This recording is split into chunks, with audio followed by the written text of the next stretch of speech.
여러분 안녕하세요. 찾아가는 새벽기도 시카고 예수사랑교회 조선영 목사입니다. 오늘도 변함없는 주님의 은혜와 평강이 저와 여러분의 삶의 종일을 풍성하기를 기도합니다. 오늘 말씀은 에스라 3장 10절에서 13절까지 말씀입니다. 제가 읽어드리죠. 집 짓는 일꾼들이 주님의 성전 기초를 놓을 때 예복을 입은 제사장들은 나팔을 불고 레위 사람 가운데서 아삽 자손들은 자바라를 들고 이스라엘 왕 다윗이 지시한 대로 저마다 주님을 찬양하려고 자기의 자리에 섰다. 그들은 서로 화답하면서 주님을 찬양하고 감사의 찬송을 불렀다. 주님은 어지시다. 언제나 한결같이 이스라엘을 사랑하신다. 주님의 성전 기초가 놓인 것을 본 온 백성도 목청껏 소리를 높여서 주님을 찬양하였다. 그러나 첫 성전을 본 나이 많은 제사장들과 레위 사람들과 가문의 우두머리들은 성전 기초가 놓인 것을 보고 크게 통곡하였다. 또 다른 쪽에서는 많은 사람들이 기뻐하며 즐거이 노래하였다. 환성과 통곡이 한데 뒤섞여서 소리가 너무나도 크고 시끄러웠다. 그 소리는 멀리서도 들을 수 있었으나 어느 누구도 환성인지 통곡인지 구별할 수 없었다. 아멘. 페르시아 왕 고레스의 칙령으로 인해 첫 유대인 포로들이 예루살렘으로 돌아왔지요. 그러나 성전 건축 속도는 더디기만 했습니다. 드디어 건축가들이 주님의 성전 기초를 놓을 때 제사장들과 레위 사람들과 백성들이 모여 주님을 찬양했다고 했어요. 그런데 찬양이 끝난 뒤에 이상한 기류가 흘렀습니다. 통곡을 하며 우는 사람들이 있었는가 하면 또 기쁨으로 환호성을 지르는 사람들이 있었습니다. 먼저 크게 통곡했던 사람들은 바로 나이 많은 제사장들, 레위 사람들, 그리고 족장들이었습니다. 귀환한 포로들 중에 연로한 사람들이 그 옛날 예루살렘 솔로몬 성전의 웅장함을 본 사람들이었죠.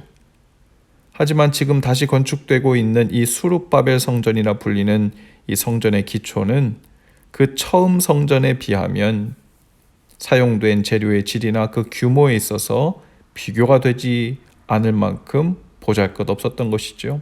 그들은 대성통곡을 했습니다. 그들은 단순히 규모와 웅장함이 작아진 성전으로 인해 속상해 울었던 것만은 아니었을 것입니다.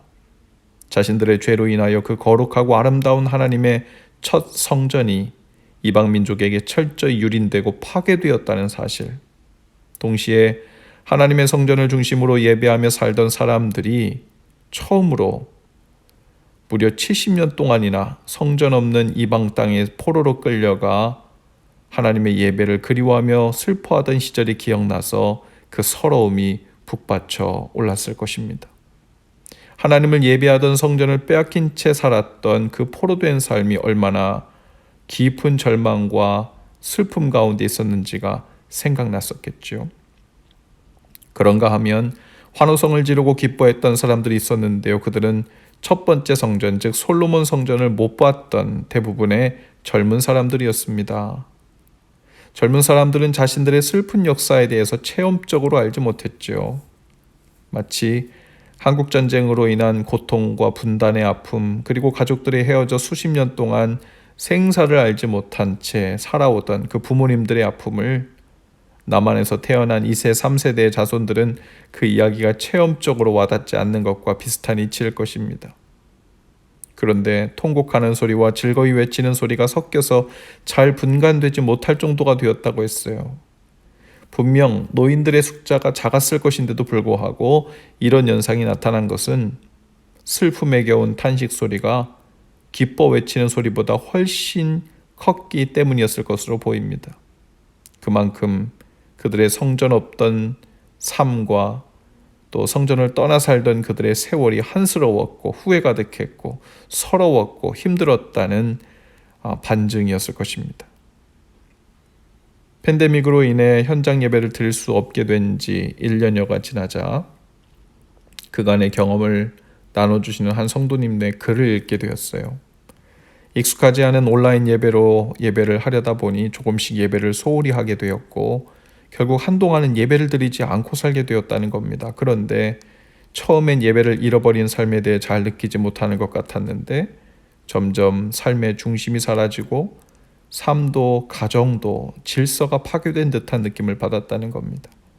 시간이 더 지나자 예배를 잃은 삶은 예상치 못한 마음의 우울함과 가족들 안에서의 잦은 불화의 모습으로 찾아왔다는 거예요. 처음엔 별 차이가 없는 듯 했지만 돌아보니 예배 자리를 잃고 사는 시간은 그야말로 방황 그 자체였다는 고백이셨습니다. 물론 성전의 기초를 놓는다는 것은 오늘날의 예배당에 대한 이야기라고 볼 수 없습니다. 주님께서는 주님을 모신 우리 각 사람을 성령님이 거하시는 성전이라고 하셨습니다. 그렇다고 그냥 그 사실을 인정하고 알고만 산다고 해서 자동으로 성전이 세워지는 것은 아니지요. 주님의 말씀을 중심으로 한 삶의 기준과 중심이 잡힐 때 비로소 우리 각 사람을 위한 성전의 기초가 놓아지는 것이겠죠. 예수님께서 바로 그 성전의 모퉁이돌이 되셨고요. 그제서야 삶의 방황도 끝나고 초점을 잃은 삶이 불안함과 초조함으로 일관하던 삶이 안정을 되찾게 되는 것이죠.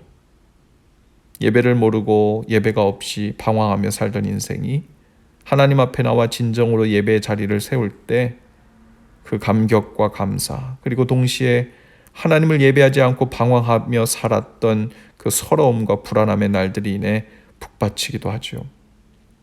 하나님 앞에 나와 다시 예배의 삶을 회복한 분들이 흘리는 눈물을 저는 잊지 못합니다. 그것은 마치 하나님 앞에서의 나의 자리를 되찾은 느낌이죠. 우리 영혼의 고향과도 같은 자리, 평안과 참된 안정의 자리를 되찾아온 자리입니다. 아직은 비록 우리 모두가 현장 예배로 모여 예배할 수는 없지만 대면이든 비대면이든 가정 예배든 할 수 있는 대로 최선을 다하고 마음을 다하여 하나님을 예배하는 삶의 기초가 거룩하게 세워질 수 있기를 축복합니다. 그리고 그것을 다시는 놓치지 않게 되기를 힘써야 합니다. 힘써 붙들어야 놓치지 않을 수 있어요. 그 생수의 근원이자 생명의 샘 곁을 떠나지 않고 언제라도 평안과 감사와 기쁨의 그 물을 길어 마시며 사는 저와 여러분 다 되실 수 있기를 주님의 이름으로 축복합니다. 기도합시다. 주님을 예배하는 삶을 바로 세우고 튼튼히 세우는 지혜를 주옵소서. 하나님을 예배하는 삶의 기초를 잘 세우게 하셔서 삶과 가정의 방황이 그치게 하옵소서. 예배의 사랑으로 예수님 사랑을 고백할 뿐 아니라 그 사랑과 풍성한 은혜를 누리며 사는 저희가 되게 하옵소서. 예수님 이름으로 기도합니다. 아멘.